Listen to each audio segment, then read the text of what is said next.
Hey everybody, I'm here today to tell you a few things that you should know before you buy your next car or truck, okay?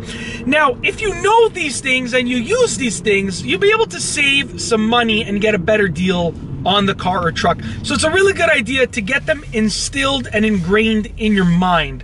Now, I apologize about the poor lighting and the sun shining right in my eyes, but it's the content of this video that counts, not the lighting quality.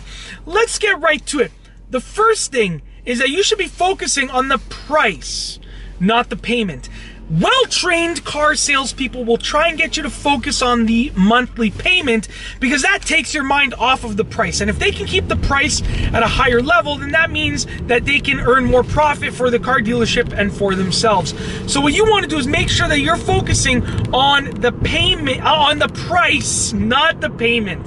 Okay, so they're going to probably approach you and say, what monthly payment are you comfortable with? What monthly payment do you want to be making? Or if you buy this vehicle, this is the monthly payment that it will cost you.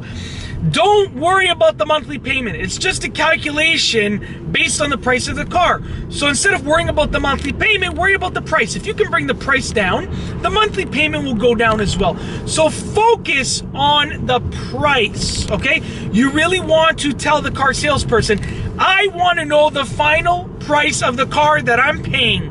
Okay, and then you want to work on that price. If you want to try and bring it down, haggle it down, you want to work on that price, not the payment. You can calculate the payment at the end really easily with a few clicks of a few buttons and just punching some numbers into a calculator, okay? Just worry about the final price of the car and negotiate on the price of the car, not on the payment. That's the first thing. The second thing is you want to leave your trade-in for last, for the end of the deal. Now, if you incorporate your trade-in during the negotiation process, they might make it seem like they're going to give you more money for your trade-in, or they might seem like they're taking off money from the price of the car, but really they can just be moving numbers around, okay? So for instance, if they're going to give you $8,000 for your trade-in, that's actually the amount that they want to give you, okay? They can say, well, actually, we're going to knock off $2,000 from the price of the car, and we're going to give you $6,000 for your trade-in. And you will have never known that they actually you're thinking you're getting a good deal on the car, but the $2,000 that they took off the car, they're actually removing from your trade-in value as well, so you're breaking even. So with that being said, you want to negotiate the price of the car as if you're not trading in any vehicle. And then, at the end of the deal, you want to approach them and say, well, I also have this car that I'm trading in, and I would like to know the specific trade-in value. And the price of the car that you negotiated should not be adjusted. They should figure out the trade-in value, and that's part of your down payment. And the price that you already negotiated and haggled on, you know, that's not going to be adjusted at all. That's going to stay the same. And that's why you negotiate your trade-in value separately. It's simply because it allows you to know truly what you're paying for the car and what they're giving you for your trade-in. You're not having numbers move around magically, and you're not, you're not doing something that you don't actually know what's going on, okay? So you want to negotiate your trade-in value at the end separately, okay? Then you bring the two numbers together, and that's where you get your magical money saving.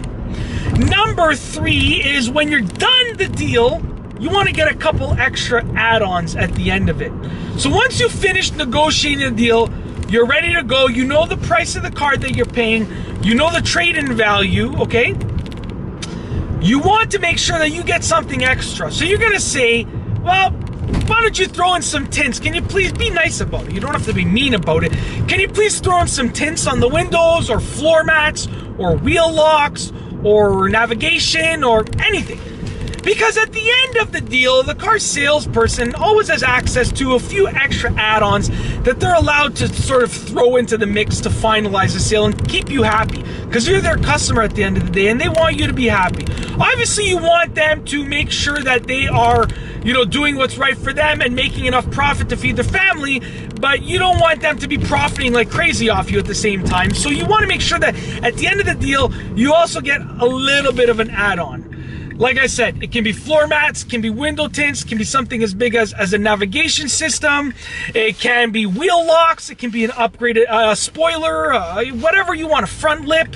It can be anything. It could be a discount on an upgraded package. Maybe you want a body kit package and they're going to give you a discount on that, but you want to make sure that when you're done, you get a little something extra before you finalize that deal. And that's going to save you some more money, or I should say that's going to add some more value to your deal. And last but not least, number 4 is you want to do some research. And by some, I mean a lot. So you want to do a lot of research. And that's because if you go into a car dealership blind, you might not get a good deal just from the get-go. You want to make sure that you know the going price, the MSRP of the car. You want to make sure that you know any potential problems that you might have with that make or that model year. You want to make sure that you know all of the trim levels, the extra cost of the additional trim levels, of the additional features, any extra costs, and so forth. And by having the knowledge, you're going to be able to get the best deal possible, because you're not going to be able to get taken advantage of. You're not going to be able to have numbers thrown around that are false numbers. You're going to be knowledgeable, and if you show that knowledge to the dealership and to the car salesperson, they're not going to even try to rip you off, okay? You just have to show that you know what you're talking about, that you know stuff about the buying process, just like what I'm telling you right now, and they won't even try to rip you off. They'll probably just give you a really good deal from the get-go, because they know that you know what you're talking about, you're knowledgeable, and they're gonna want to just make sure that that sale happens. And with that being said, those are the 4 specific things that you should know before you buy your next car or truck. It's very important that you know these things and you put them to good use. You'll be able to save some money and get a great deal on your next vehicle purchase. And that's all I have for you today. Thanks for watching.